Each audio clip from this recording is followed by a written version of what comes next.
Boa tarde, amigos. Estamos abrindo mais um preliminar à imagem do futebol, sempre com ilustres convidados, debatendo os principais assuntos do dia, os principais assuntos da dupla Grenal. Obviamente, vamos falar sobre o bom jogo que tivemos ontem no Beira-Rio, o empate entre Inter e Santos 2-2. Para alguns, o Inter deixa a briga pelo título, outros tentam manter ainda a mobilização do Colorado pensando nesse caneco, no título do Campeonato Brasileiro, que de fato está distante, porque o Palmeiras agora tem uma vantagem considerável, mas obviamente vamos falar muito também da partida de logo mais, 9h45, o Grêmio enfrentando o River Plate. Nesse jogo teremos, por exemplo, Denis Abraão, conselheiro do Grêmio, figura ilustre da história do tricolor, o árbitro de vídeo. Então aquela história de ficar 5 minutos do jogo parado para o árbitro ouvir o primeiro auxiliar, o segundo auxiliar, isso aí não vai ter, porque agora é só fazer aquele gesto do VAR e está tudo decidido. Parece que o futebol está caminhando para um lado, está aqui também já conosco o Marco Júnior e chegando o Vitor Blade Moraes, jornalista com largo currículo, mas parece, né, Denis, que o futebol está caminhando para um momento em que não é possível mais imaginar grandes ligas sem o árbitro de vídeo. Isso parece ser fundamental a partir de agora. Boa tarde. Boa tarde, é um prazer estar com vocês aqui, conhecer o Marco aqui, o Vitor, já fazia anos que eu não te via, meu. É verdade. O tempo está nos judiando, né? O tempo está nos judiando, mas nós estamos aqui firme e forte. Resistindo. Resistindo. Realmente, nós estávamos comentando antes aqui de começar o programa que é desigual, né? O jogador de futebol profissional ganhando o que ganha e o juiz ganhando, amadoristicamente ganhando o que ganha. O juiz, quando é bom, ou quando é do quadro da FIFA, pelo menos, porque nem todos da FIFA são bons, aí ele ganha R$4.000 por jogo. O atleta ganha quanto por jogo, Denis? Tu que fez o contrato de mais da metade do elenco do Grêmio. Não, do Grêmio agora eu não sei, mas no meu tempo não era pouco. Perto do que os juízes ganham. Mas independente do valor, da remuneração, é muita pressão em cima dos árbitros. Os jogadores agora estão com a bola, estão na frente do gol, eles preferem cair do que fazer o gol. Aí atira o árbitro contra a torcida. Eu vi pouco do jogo internacional ontem, eu não... Agora, eles querem reclamar do gol, aquele gol está totalmente impedido. Eu acho ali que é claríssimo. A questão da arbitragem, nós temos que começar agora a questionar mais a CBF. A CBF tem que ser mais questionada, porque o árbitro, ele é despreparado. A arbitragem não é tendenciosa, eles são ruins. Porque eles são despreparados, são amadores que estão ali, muitas vezes alguns têm como profissão, outros fazem bicos arbitrando, né? Então eles precisam ser profissionais, a CBF precisa profissionalizar os árbitros. Essa é uma questão que tem que ser debatida entre os clubes, tem que ser debatido em instâncias maiores, porque é impossível o árbitro ser amador, ele conduz um espetáculo, conduz uma partida que, como ontem, pode ter decidido o Campeonato Brasileiro. Um amador. Não, mas só um pouquinho. O juiz não, o resultado do jogo não passa pelo juiz. Não, eu acredito até que não, mas ele deixou a desejar. Mas a partir foi muito ruim ontem. A partir do momento que termina 2-2 e teve um gol anulado, vamos cair na tem real, influência. Né? Peraí. Vamos cumprimentar aqui Marcelo Medeiros, Roberto Melo, João Patrício Herman, Alexandre Chaves Barcelos, da direção internacional, que conseguiu, com esse time que tem, chegar onde chegou. Ele já, olha, pode ser considerado campeão com esse time aí. O Odair Helman, né? O Odair Helman, a gente tem que exaltar o trabalho do Odair. Eu também acho que o Odair fez um bom trabalho, está fazendo um bom trabalho, é um jovem aí que está começando na profissão, mas a direção internacional que acreditou nele, né? Porque se eu perguntasse para qualquer um, pelo jeito é colorado, né? No começo do ano, o objetivo de vocês era não cair. Porque o time internacional se ajeitou ao longo do campeonato e conseguiu grandes resultados, com grandes auxílios, aliás, de arbitragem também, diga-se de passagem. Eu poderia namorar aqui no mínimo 8 gols. Tem aquela história da banca paga e recebe. Então, esse negócio de falar muito de arbitragem não é muito a minha praia, tá? Até porque, enquanto dirigente, eu dava muito combate por entender, pelos mesmos motivos que o Marcos colocou aqui, que tem muita gente despreparada. Agora, em compensação, aqui no Rio Grande do Sul, nós temos, para mim, o melhor árbitro do Brasil, que é o Daronco.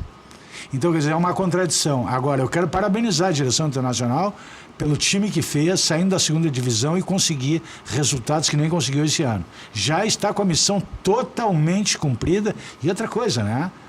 Ninguém estava sonhando com o título, né? Aí não é sonho, aí é um pesadelo.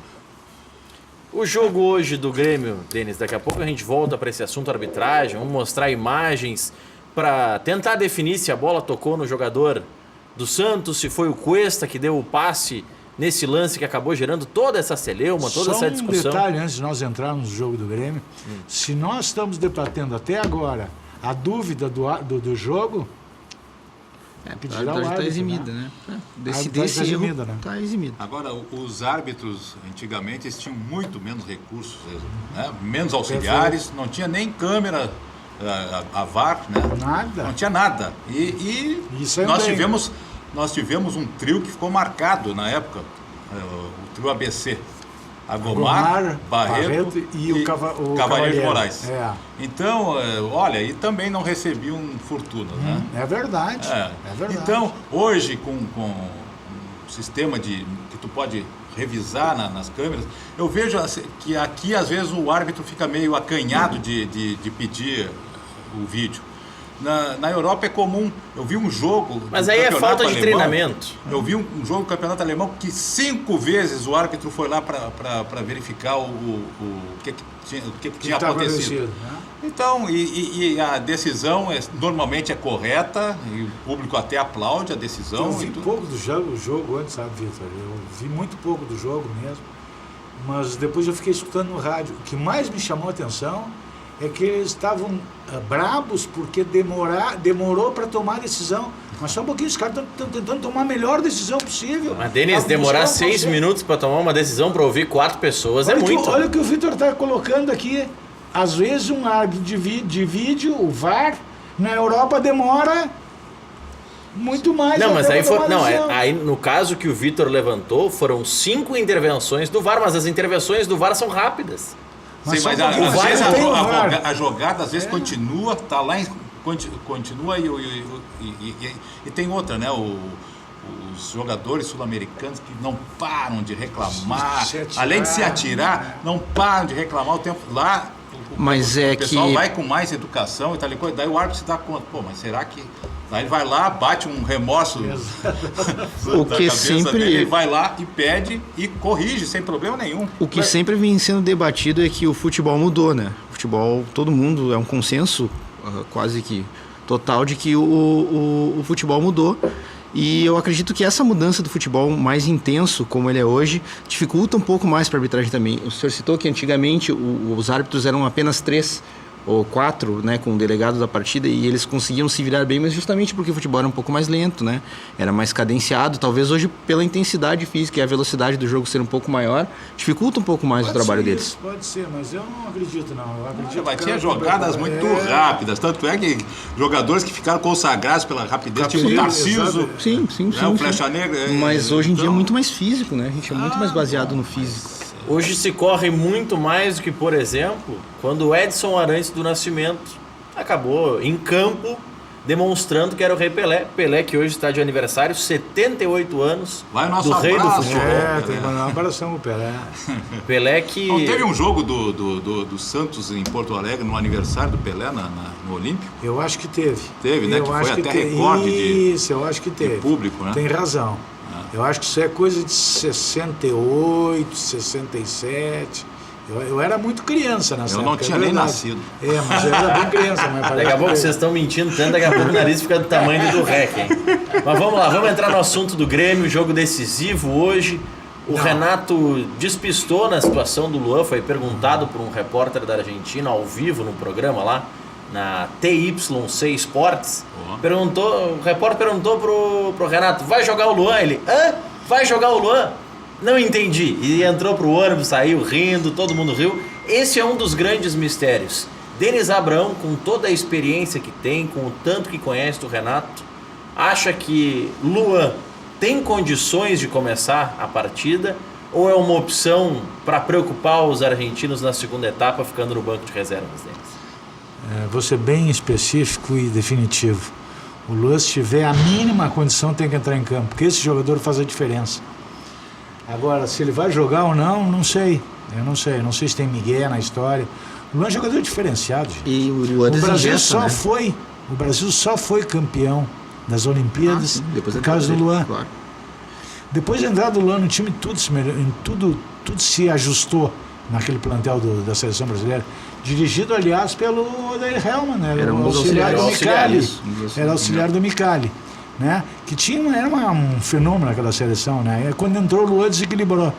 O Luan é um jogador que faz a diferença, ele esconde a bola como ninguém, ele pifa os jogadores, ele faz gol, ele não para de se movimentar, às vezes ele não é compreendido porque ele se dedica demais, ele vai em todos, ele não é malandro. Ele não se esconde, né? Não se esconde. Não se esconde. O Luan não se esconde. E se tivesse que vender um jogador, tu preferia vender o Luan ou o Cebolinha?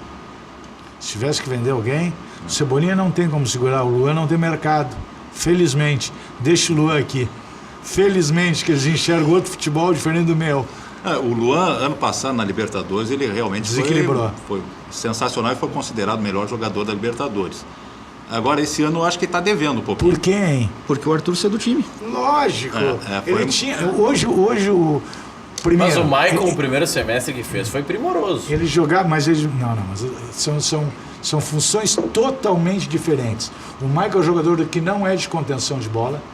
O Maicon é um jogador do passe curtinho. O Maicon não é um jogador de movimentação. O Maicon não é um jogador que dá cobertura dos laterais. O Maicon não é um jogador que se aproxima do meio.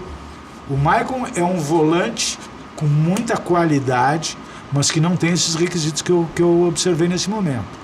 Já o Arthur dava rapidez na saída de bola e pegava o Luan sempre em movimento. Hoje o Luan tem que retornar, pegar a bola e partir para cima dos caras. A transição meio e ataque é muito lenta do Grêmio, com o Cícero e com o Maicon. Exatamente. Então, para mim está respondida a pergunta. O Luan decresceu porque o Luan tem que ocupar duas funções ao mesmo tempo, coisa que nenhum jogador do mundo é capaz de fazer. O Ramiro caiu também por isso, porque ele está tendo que compensar na marcação o Maicon e Cícero?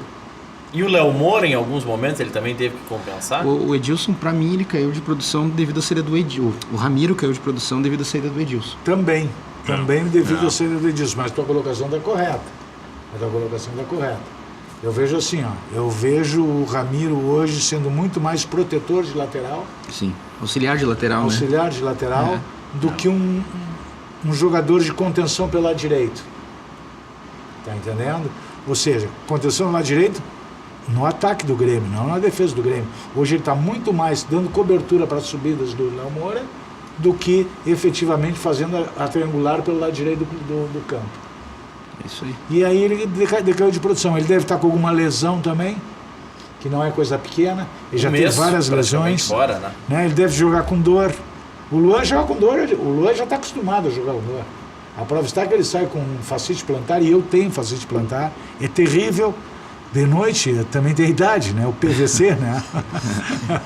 A porcaria da velhice chegando. Mas acorda de manhã, ou de noite para ir no banheiro, dói os pés. A sola do pé dói.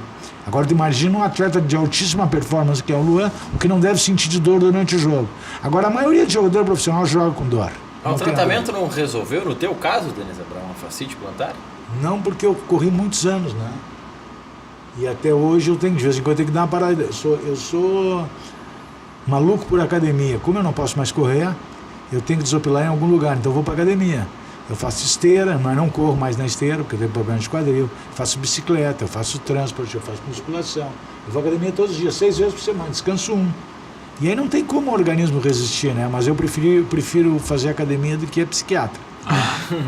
É uma fuga, alguma fuga tu tem que ter. A fuga é a academia e xingar um pouquinho o juiz no jogo, que também faz parte desse. Não, mas se não tiver isso aí, não tem graça, né? Se não puder dizer nada dentro do campo de futebol, então vamos ficar em casa vendo o jogo. Eu em casa já faço horrores. Imagina, Grêmio e América, eu tava louco, sabe, detalhe. Tava vendo pro jogo, tá bom de ganhar, vamos jogar um pouquinho que nós vamos ganhar desses caras. Só vamos jogar um pouquinho. Quando jogou um pouquinho, quase ganhou, né? Mas eu acho que tá bom, acho que tá tudo no seu lugar. Agora, falando no jogo de hoje, é complicado. Não é o Caminito, não é o Campo do Boca, mas em Avejaneda o estádio é amplo, é grande, não é aquele caldeirão que é a Boca, mas a qualidade do time do River Plate é muito boa. Eu creio que eles melhoraram em relação ao do ano passado, né? Muito. Eles fizeram um time para disputar a Libertadores de América. O segredo pro Grêmio hoje é manter a bola. Exatamente. Manter a bola. Manter a bola e não deixar o River jogar com a bola. Isso aí não é certo. Se deixar, porque eles têm um centroavante que para mim matador, né? Eu gosto desse tipo. E desse tipo de centroavante eu gosto. De outros tipos de centroavante eu não gosto. Como, por exemplo, eu gosto muito do Damião. Por incrível que pareça. E o que tá jogando, o centroavante que faz gol, né? Tu gosta muito do Jael e do André também? Como patrimônio do clube, adoro. O patrimônio do Grêmio sempre eu vou valorizar. Jamais vou desvalorizar o patrimônio do clube. São jogadores diferentes, né? É que também eles estão pagando pelo preço de terem entrado em um time já ajustado que não joga em função do centroavante, né? Os dois, tanto o Jael quanto o André, né? O André no esporte tem números muito bons como centroavante. Mas o André, quando foi contratado, todo mundo dizia que era o jogador perfeito para o modelo de jogo do Grêmio. Mas não encaixou. Ele era para substituir o Barrios e diziam, olha, é o Barrios melhorado porque encaixa com o estilo, mas ainda não encaixou, né, Denis? Eu te diria assim, eu contrataria, eu tomaria a mesma decisão que a direção do Grêmio tomou. Contrataria esse jogador sem dúvida alguma. Agora, os motivos pelos quais não está dando certo, eu não sei elencar. Talvez esse seja jogador da bola do fundo. O Grêmio tem pouquíssima bola de fundo. Exatamente. E faz muita falta. Ponteiro, olha, tendo um ponteiro e um centroavante não precisa nem ser craque. É o cara bem posicionado e que saiba colocar a bola para a rede. Ou então tu tem a jogada pelo lado do campo, né? E o cruzamento. Isso. Pode trocar uns segundos de posse de bola por um cruzamento, né? A bola, o centroavante, o atacante pegando a bola de frente, é outro esquema. Olha os períodos em que o Grêmio esteve em alto, né? Era com o Renato Portaluppi, o Zequinha, o próprio Zequinha nos anos 70, Tarciso, Éder na ponta esquerda, Renato Portaluppi. E o Inter a mesma coisa, com Valdomiro, com Lula. E o Valdomiro era um jogador limitado. Mas batia na bola com poucos. Né? Pouquíssimos. Ia na linha de fundo, fazia um cruzamento mortal e tinha. Roger. E tinha. Não adianta. Então no faz caso muita do Inter, falta. por exemplo, o Denis pinçou o Leandro Damião dizendo que gosta muito desse jogador. Eu gosto. Principal fase do Leandro Damião no Internacional foi quando ele tinha no lado esquerdo cruzando para ele um tal de Kleber, lateral esquerdo. Botava a bola como se fosse com a mão. A partir do momento que o Damião perde o Kleber alçando bola para ele nunca mais foi o mesmo. Se quiserem mostrar para essa meninada aí que não conhece, não viu centroavante jogar, porque hoje, por exemplo, são raros centroavantes no Brasil, né? Eu diria assim, o Leandro Damião, o menino aquele do Atlético, não, o cara aquele do Atlético, o Ricardo Oliveira, tem o Fred, do Fluminense, que está surgindo agora. O Pedro Fluminense ainda eu quero ver mais. O Barcos. Mas aí o Barcos já está um degrau abaixo desses que nós citamos, né? Tem o Borja no Palmeiras. Mas eu te diria assim, um centroavante, profissão centroavante, Leandro Damião. Está sempre dentro da área, aquele golzinho, ele encosta, ele antecipa os zagueiros. Ele e o Fred nesse estilo. Ele e Fred e o Ricardo Oliveira mais nesse estilo. E muito brigador, né? E outra coisa, nasceu para jogar no Internacional, né? Nasceu para jogar no Internacional, se dá muito bem. Eu vi ele jogando no Santos, eu vi jogando ele no Cruzeiro, vi jogando no Flamengo. Quem é esse cara? Não é esse cara, não é o Leandro Damião. Agora, tu vê ele no Internacional, é outro jogador, né? E ontem, quando ele saiu, o time sentiu. Sim. Chamou o Santos para dentro do campo do Inter, a bola parou, começou a não parar, né? E outra coisa, os zagueiros começaram a jogar livres. No primeiro tempo tomou um banho de bola do Santos. Até os 35 minutos foi complicado. Se bem que eu vi só o compacto depois da meia-noite, né? Aí não é ver a partida, né? Eu gosto de analisar o jogo como um todo. E eu gosto de analisar o jogo no estádio. A TV te engana. Quando tu vê o jogo na TV, tu não está vendo as passagens de bola, tu não está vendo as triangulações do outro lado, tu não está vendo o lateral passar, abrindo espaço para o ponta abrir. Aí tu não vê, tu está vendo o acontecimento momentâneo, mas tu não está vendo a partida como um todo. O compacto que eu vi ontem, até os 35 minutos, parecia que só o Santos estava jogando. O primeiro tempo foi do Santos. E outra coisa, estão falando de arbitragem, se tiver lances aí para passar. Tem um pênalti no começo do jogo no centroavante, não sei se foi no centroavante do Santos. Não foi no centroavante. Do Moledo, que é escandaloso. É um pênalti no começo do jogo. Quer dizer, não dá para falar de arbitragem porque a banca paga e recebe. Mas esse pênalti nem a imprensa de São Paulo questionou. Mas então olha o lance. Vamos olhar o lance nós quatro aqui. Vamos olhar o lance nós quatro. nós 4 vamos ter no primeiro momento uma decisão.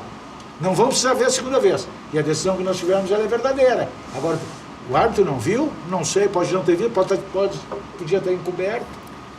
O fato é que o árbitro de ontem, Ricardo Marques Ribeiro, ele gosta de aparecer. Ele é muito teatral, né? Mas o que ele gosta de... Não, ele não gosta de aparecer, ele gosta de falar. Isso. Ele se abraça nos caras. Ele foi lá, o Odair querendo matar ele foi lá, segurou o Odair. Me ajuda, eu não vi, eu não tenho a convicção da amarela e toda labial. E o gestual exagerado, né? Ele tem um gestual exagerado, teatral muitas vezes. Esse árbitro é FIFA. E nós tivemos o Gaciba, que não foi FIFA, não foi para a Copa do Mundo, que não tinha preparo. Tá, e daí o que adianta ter preparo? Tem que saber apitar, cara. Apitar. E tu bem colocasse. O problema da arbitragem é da Confederação Brasileira de Futebol, que tem que oportunizar melhores condições para esse cara poder trabalhar. Porque nós debatemos sempre o erro do árbitro, crucificando o árbitro, mas a CBF sai sempre isenta de qualquer crítica. Exatamente. Nunca ninguém critica a CBF. Quem escala os árbitros, o Ricardo está escalado para apitar no final de semana. Vai continuar apitando. Agora eu observo assim que tem árbitros que eles andam junto com a bola e assim mesmo às vezes erram. E outros um pouquinho mais distantes, mas tem uma visão longa. Visão periférica, né? Exatamente. E isso aí faz uma diferença enorme. Ajuda muito. Outro jogador, nós estávamos falando antes de atletas que cruzam muito bem a bola, especialmente para o centroavante. Esse até não conseguiu consagrar o centroavante do Grêmio, seja o Jael ou o André até o momento. Mas é um que chega à linha de fundo como poucos, é o Léo Moura, que hoje está de aniversário também. Aniversário do Rei Pelé, aniversário do Léo Moura. Não. Esse Quarentinha hoje. 40, esse aí merece os cumprimentos. Não vai fazer falta hoje em campo? Eu acho que pela sua experiência, pela sua qualidade, vai. Vai. Talvez não porque está sendo substituído pela uma juventude. Tomara que o Leonardo consiga... Não se intimide, porque é difícil jogar lá, viu, gente? Eu vi muita gente grande balançar lá. Lá é complicado, mas eu acho que o time do Grêmio tem uma vantagem. O time do Grêmio já está cascudo para isso aí. O time do Grêmio vem há anos jogando junto. Agora, o jogo contra o Huracan foi uma tranquilidade, né? Parecia que estava jogando... Pois é. Tucumã.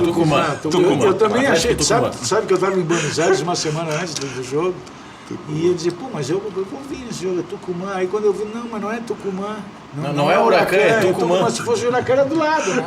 Mas Tucumã era lá em cima. Eu cheguei, não vou ficar para ver o jogo, não vai dar. Aí todo mundo deu, mas tu não foi o jogo hoje? Não dá para ir, todos os jogos não dá para ir, né? Olha, mas eu nunca vi um jogo assim contra argentinos que tivesse sido tão tranquilo. Mas os caras nos idolatravam, né? O Grêmio lá, né? O Grêmio a torcida foi aplaudida. E outra coisa, né? Esse negócio do VAR aí inibiu muito o argentino. Inibiu muito. Desmascara, né? Sem dúvida. Pessoal só querendo jogar do chão por qualquer coisa. O sul-americano tem esse problema, né? Tanto que os primeiros meses de alguns jogadores sul-americanos na Europa são bem difíceis, né? Justamente por essas questões de muita simulação. Lá eles não gostam, né? São vaiados, quem faz isso é vaiado. Então é difícil aqui o sul-americano sempre tem essa mania do cai-cai. Não, e a mania de cai-cai, a mania de pressionar o árbitro é sempre uma conferência. Ainda acham que Libertadores se ganha peitando o juiz e bandeira e fechando porta para não treinar não aquecer no gramado. Mas essa história de peitar juiz e bandeira eu não vou esquecer de 2010, quando o Inter tem Pato Abondanzieri no gol e ele consegue reverter um pênalti peitando o juiz. Isso também vale. Talvez foi a melhor coisa que ele fez pelo Internacional. E eu volto aos anos 70. A passagem dele foi... O Verdão. Olha, tinha coisas. É a banca paga que recebe. A banca paga que recebe. Mas essa questão de peitar a arbitragem, claro, a gente condena, o futebol moderno não casa mais com isso. Até porque hoje tem, especialmente jogos decisivos como o de hoje à noite, tem o árbitro de vídeo. No Brasileirão não tem porque os clubes não quiseram. E eu até vou dizer para vocês, eu acho que muitos clubes votaram contra o árbitro de vídeo no Campeonato Brasileiro porque era só pro retorno. Se fosse desde a primeira rodada, todo mundo ia aprovar. Mas como era só pro retorno, então começa a surgir aquela história, mas no primeiro turno lá na minha casa não teve, agora na casa do outro vai ter. Deixa eu aproveitar Por isso que alguns reclamaram. Deixa eu aproveitar um gancho aqui, fazer defender uma... Está escrito teste ali, mas não é teste que eu quero fazer uma tese. Eu acho que está na hora do futebol brasileiro sofrer uma reformulação. Mas é reformulação mesmo, é tipo perestroika, né? Nós tínhamos que começar a entender e compreender o cenário, o tamanho desse negócio que é o negócio de futebol. Primeira coisa. A quantidade financeira que envolve esse negócio chamado futebol é dantesca, é astronômica.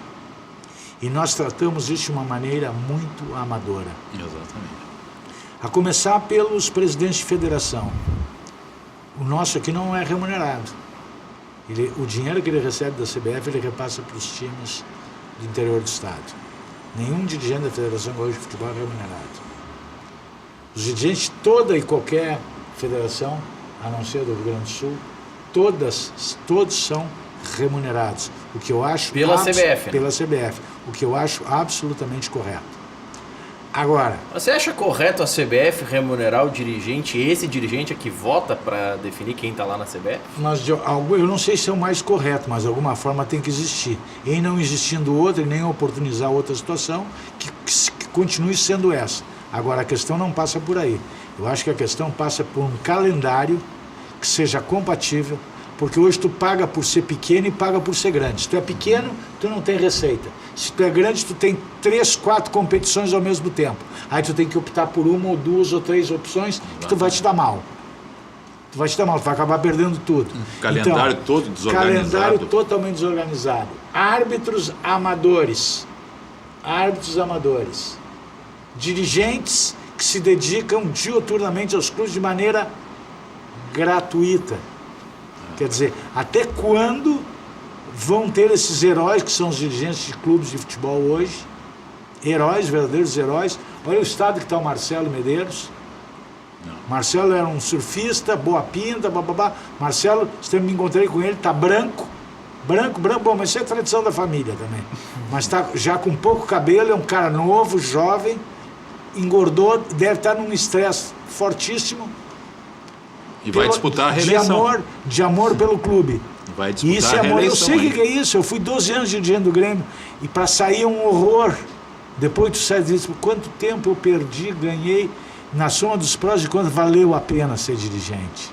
Aprendi muito, sofri muito, ganhei muito, perdi muito. É a vida. Agora, tem que se revisar todos esses conceitos.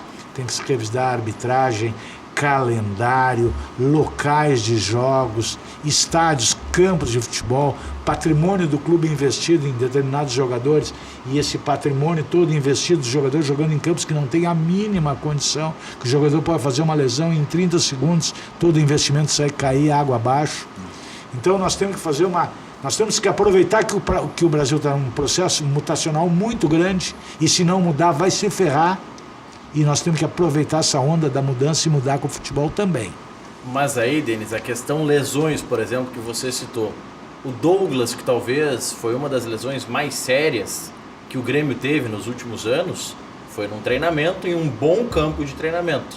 Então, o mudar ou exigir um campo melhor de jogo não vai acabar com as lesões, não vai ser algo que vai mudar da água para o vinho ou da noite para o dia. Mas os gramados do interior do estado já estão muito melhores. Já estão muito melhores do que 80?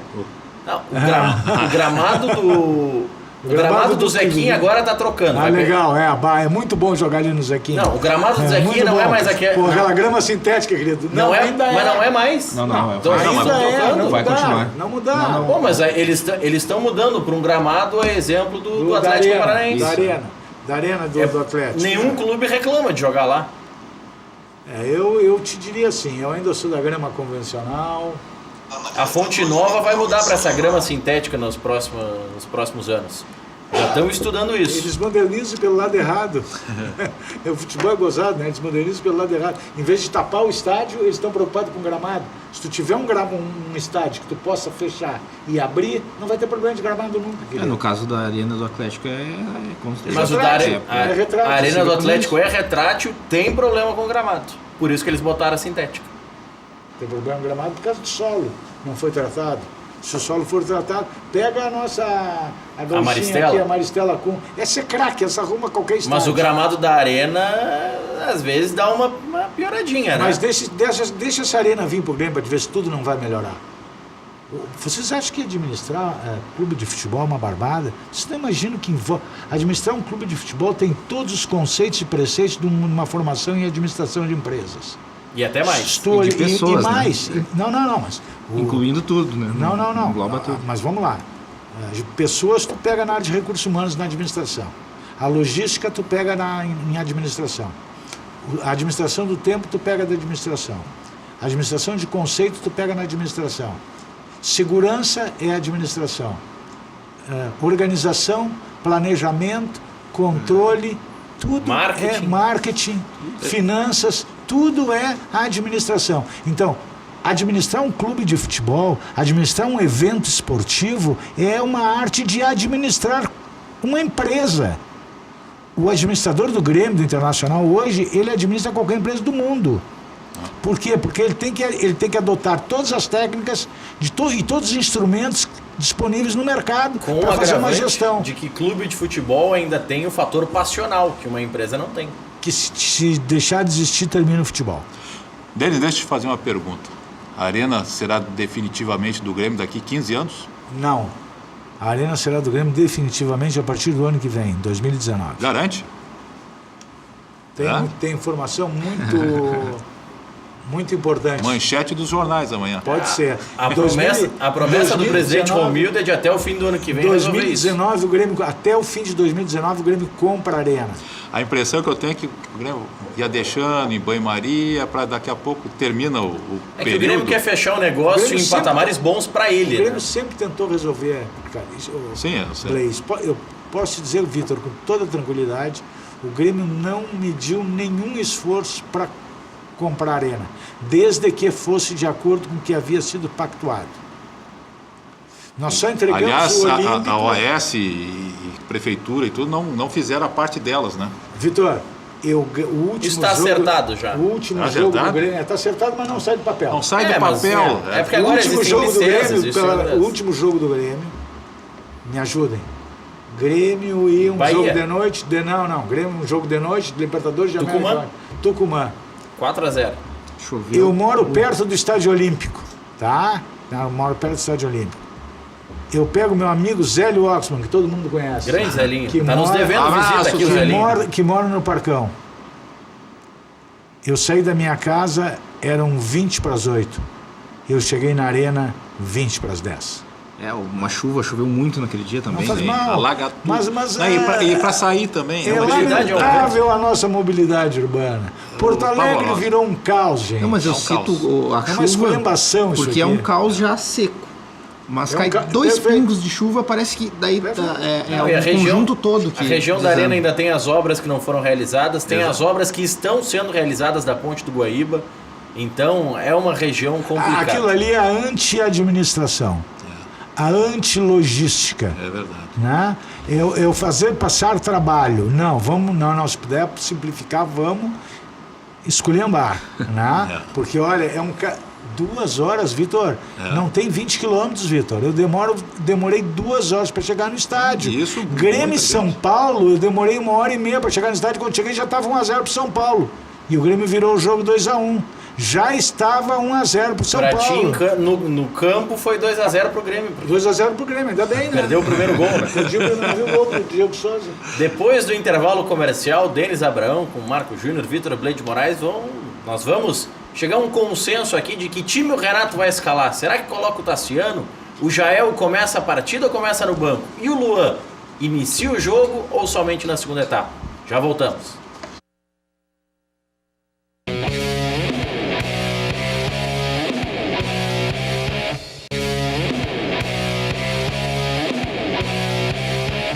Olha aqui, eu tô recebendo já a revista Expansão RS, que tem a coluna do nosso Vitor Blade Moraes, já está sendo folhada ali pelo Denis Abraão, e tem uma matéria especial que você fez com a sua mãe, Vitor. Eu sou O Hugo colunista, Rosa. com muito orgulho. O Serginho Yost me convidou para ser o colunista da revista Expansão RS.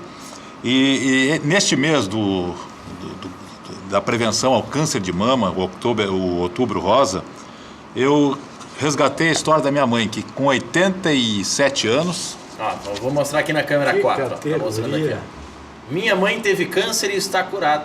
Matéria especial do Vitor Blade Moraes.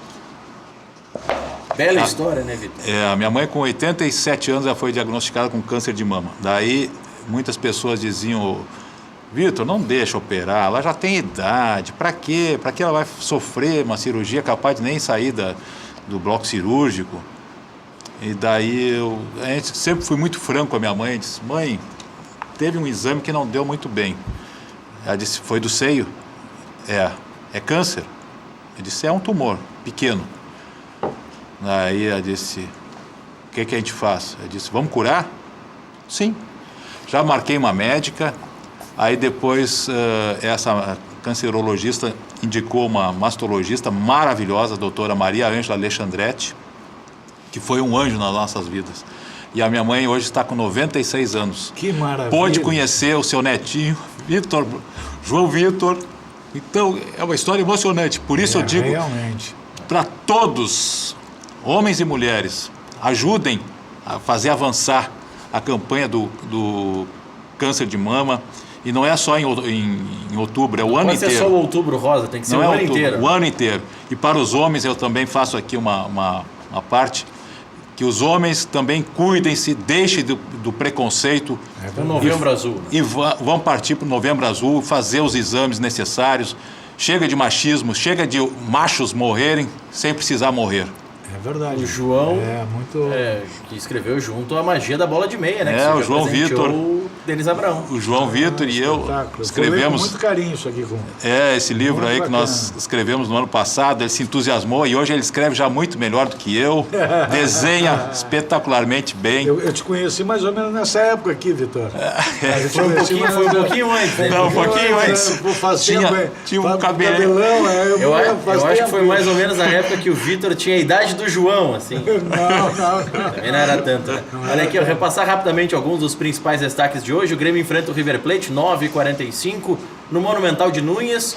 Renato confirmou o Marcelo Groi, o Cortez, que também estava no departamento médico, e o Ramiro como titulares. Léo Gomes inicia a partida na lateral direita. O Léo Moura, aniversariante do dia sequer, foi relacionado para a partida. O Luan ainda é dúvida, sente dores ainda, tem a fascite plantar, saiu um pouco mais cedo no último treinamento, mas está com a delegação diferente do que o próprio Renato afirmou no sábado que aconteceria. O Tassiano é uma das alternativas para entrar no time. Depois do intervalo, o Denis vai nos ajudar a montar esse time do Grêmio que enfrenta o River logo mais. E eu acho que eu não erro, hein? Vamos ver então se não vai errar. Depois do intervalo, a gente vai tirar essa dúvida. Já voltamos.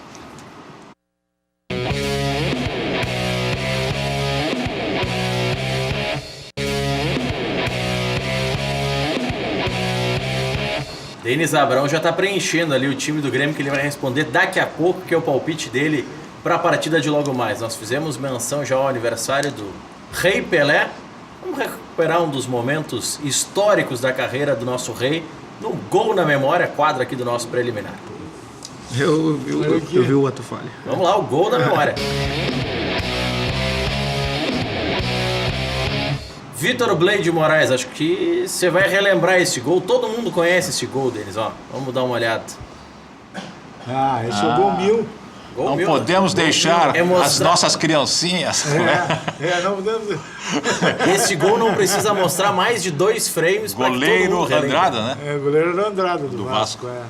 A reação do Andrada é... Vamos ajudar as criancinhas pobres do Brasil. Ajudaram bastante aí, tá tudo bolsa, não sei o que, ajudaram muito. Vamos lá, vamos pular essa parte, vamos lá. Mas esse o muito Rei as Pelé, o criancinhas. Gol 1000.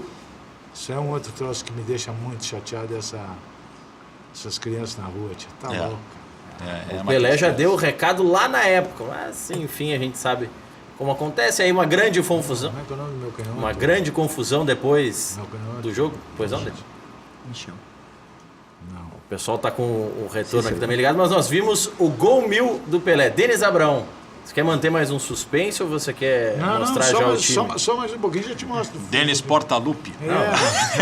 Ou Denis Diná também, por que não? Porque o Renato guarda as 7 chaves desse gol. Não, mas ele não é Quem bom. conhece, né? E esse trunfo do Renato fica na manga, né? Olha lá, Denis Abrão está pensando ali. Enquanto isso, com erros de arbitragem, segundo a nossa produção, a gente vai definir daqui a pouco se foi erro, se não foi erro. Erro. Aqui a produção ainda recupera, viu, Denis? Eles dizem que foi erro de arbitragem. Erro. Então, Qual é o erro? Eu não sei se eles estão falando do pênalti que você estava reclamando. Não, eu quero ver o lance. Eu vi uma vez, achei que foi pênalti, tá? A gente vai, se der tempo, a gente vai reproduzir os melhores momentos, mas vamos analisar um pouco o que aconteceu nesse jogo do Inter, que apenas empatou com o Santos ontem no Beira-Rio. Inter é o terceiro colocado, 5 pontos atrás do líder Palmeiras.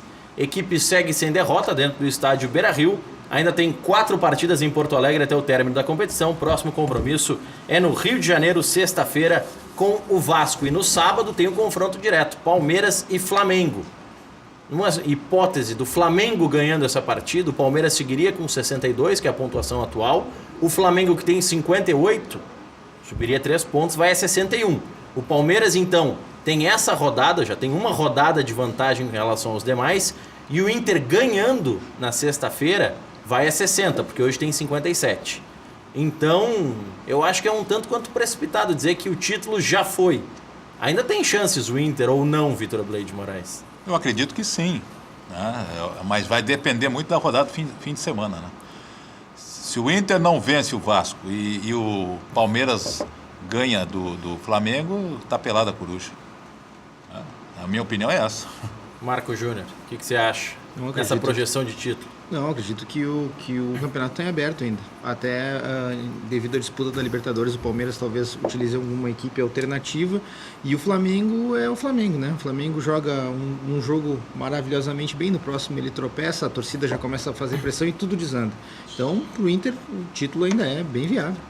Vamos fazer um mistério enquanto o Denis finaliza ali a escalação dele. Não, tem 2 escalações. Uma que eu gostaria que fosse e outra que o Renato vai botar em campo. Então, depois dos reclames aqui, dos recados dos nossos queridos anunciantes, o Denis vai falar sobre essas 2 escalações. Projeto Casa Nova, Madelomba e Construlomba. São casas financiadas pelo Minha Casa Minha Vida ou também financiamento direto. Denis, que está com muito, tem um terreninho na praia, tem as melhores condições para construir. Praia, chega.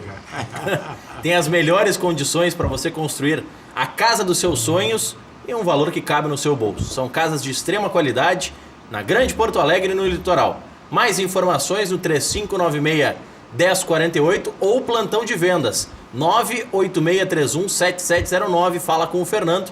Visite o site Madelomba Casa e Construção.com.br, Madelomba Casa e Construção, tudo junto, sem cedilha nem acento. Vamos colocar aí na tela os números pro pessoal, ó.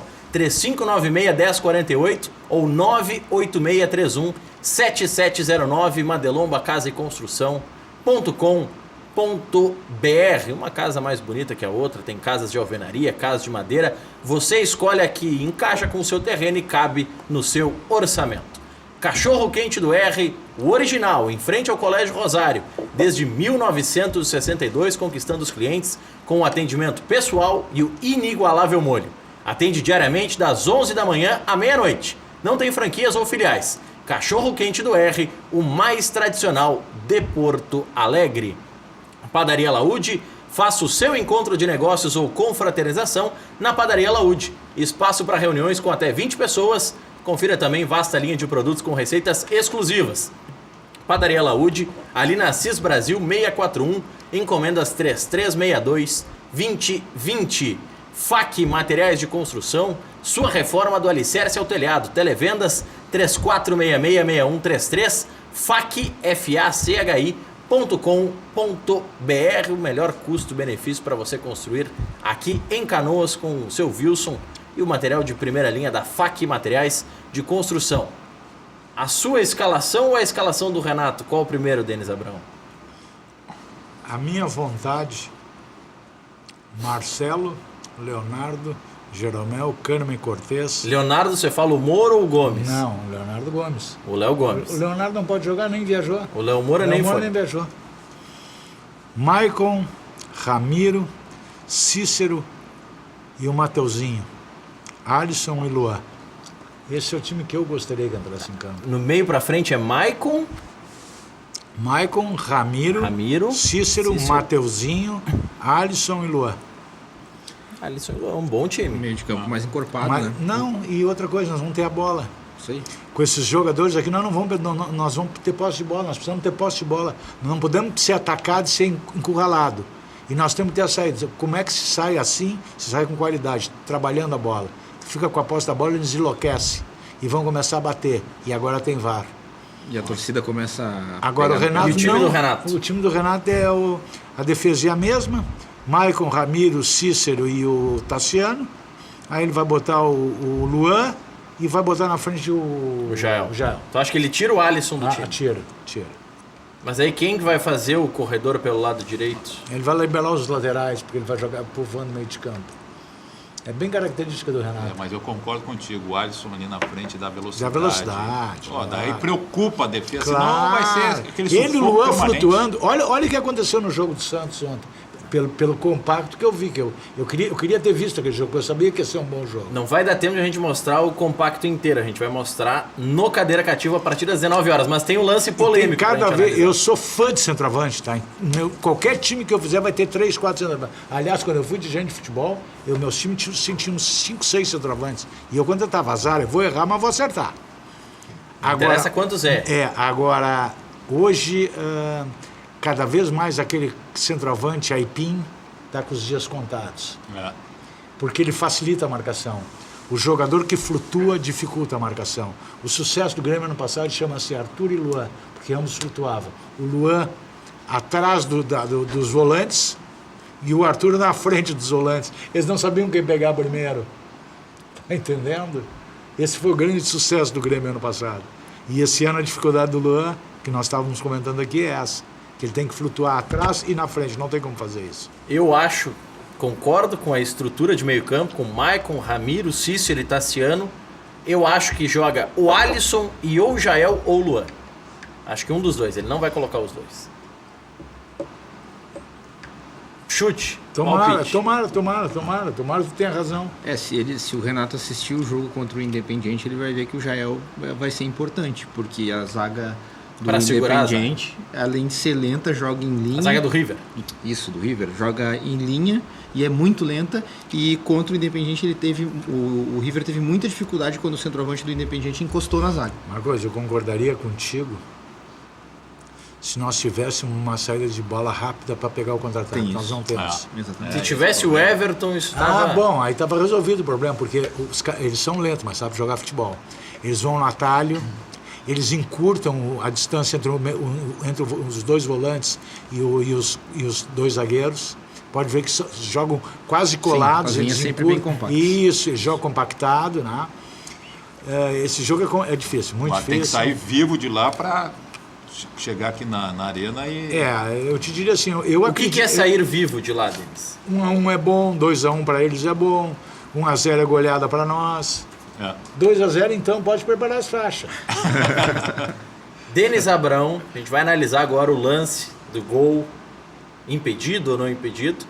E o Denis vai definir se foi o jogador do Santos ou se foi o Cuesta que tocou na bola. Vamos acompanhar o lance aí. Ó. É um lance muito difícil.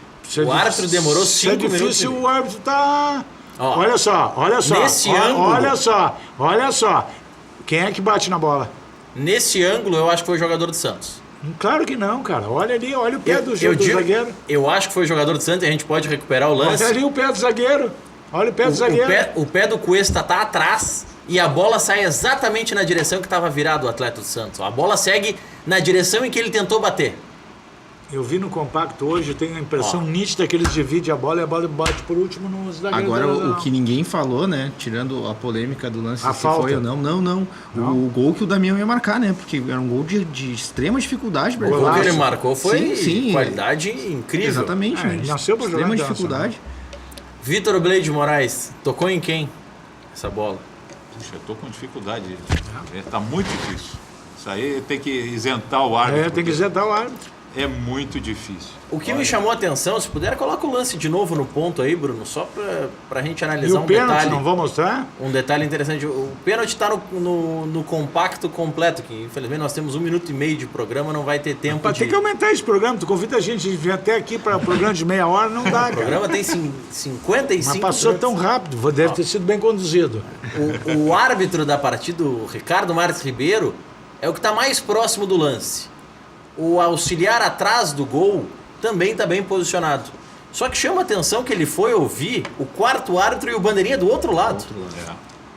Não Então, foi no jogo do Palmeiras. Ele fez uma decisão colegiada. Mas não foi no jogo do Palmeiras que o quarto árbitro que anulou o gol?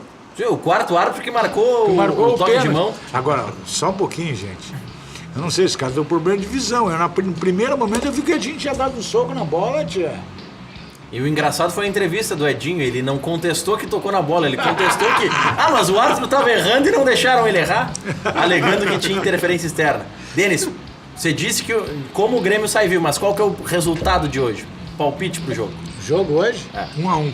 Marco Júnior. 1-1. Vitor Blade Moraes.